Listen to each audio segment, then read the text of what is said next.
بسم الله الرحمن الرحيم بيدبو ديسمبر 17 2022 ورمرتيد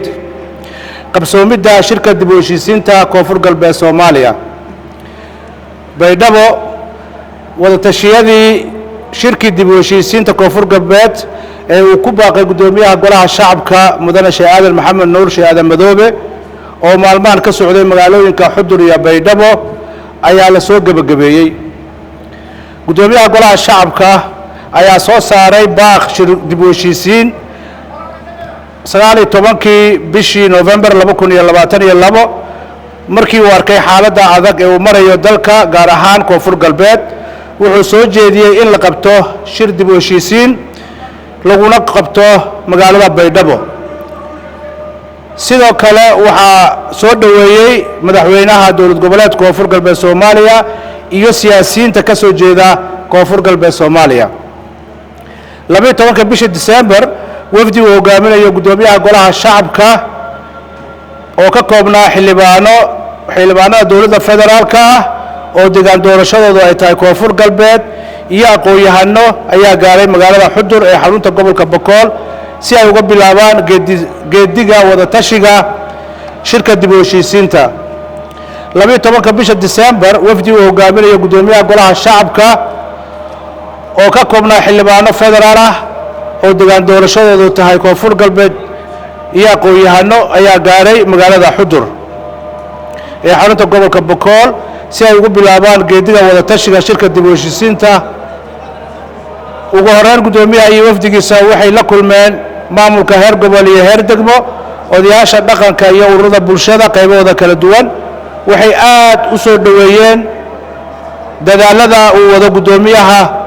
uguna jiro qabsoomidda shirweynaha dib u heshiisiinta ah ee ka dhici doona magaalada Baydhabo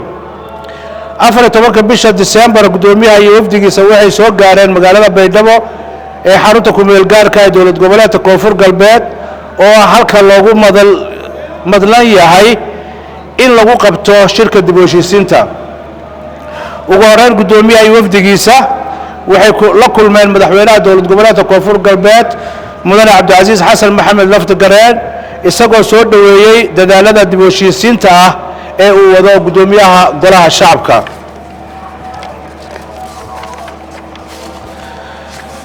intii uu ku sugnaa gudoomiyaha golaha shacabka magaalada Baydhabo wuxuu la kulmay odayaasha dhaqanka qaybaha kala duwan ee ururada bulshada rayidka iyo laamaha ammaanka qaybahooda kala duwan sidoo kale odayaasha dhaqanka ayaa soo dhaweeyay qabashada shirweynaha dib u heshiisiinta waxayna ku baaqeen in sida ugu dhaqsiyaha badan loo qabto shirka gunaanadkii kulumadii uu la yeeshay gudoomiyaha golaha shacabka madaxweynaha dawlad goboleedka koonfur galbeed ee Soomaaliya mudane Cabdicasiis Xasan Maxamed Laftagareen iyo dhammaan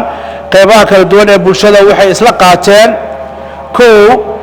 in dhammaan qaybaha kala duwan ee bulshada sida odayaasha culimada ganacsatada dhalinyarada iyo haweenka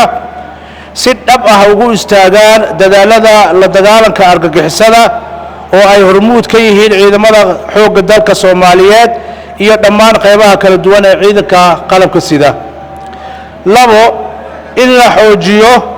xiriirka iyo wada shaqeynta hay'adaha dawladda ee labada heer federaal iyo heer dawlad goboleed si loo xaqiijiyo kalsooni buuxda iyo natiijooyin wax ku ool ahna si loogu xoreeyo dalka kooxaha qawaarijta 3 in laga wada shaqeeyo xaqiijinta xasilooni siyaasadeed oo ku qotonta kalsooni midnimo sareynta dastuurka iyo xeerarka dalka 4 in sida ugu dhaqsiyaha badan gudoomiyaha golaha shacabka uu soo magacaabo guddi heer farsamo oo ka shaqeeya dardalgelinta shirka arrimaha dib u heshiisiinta dawlad goboleedka koonfur galbeed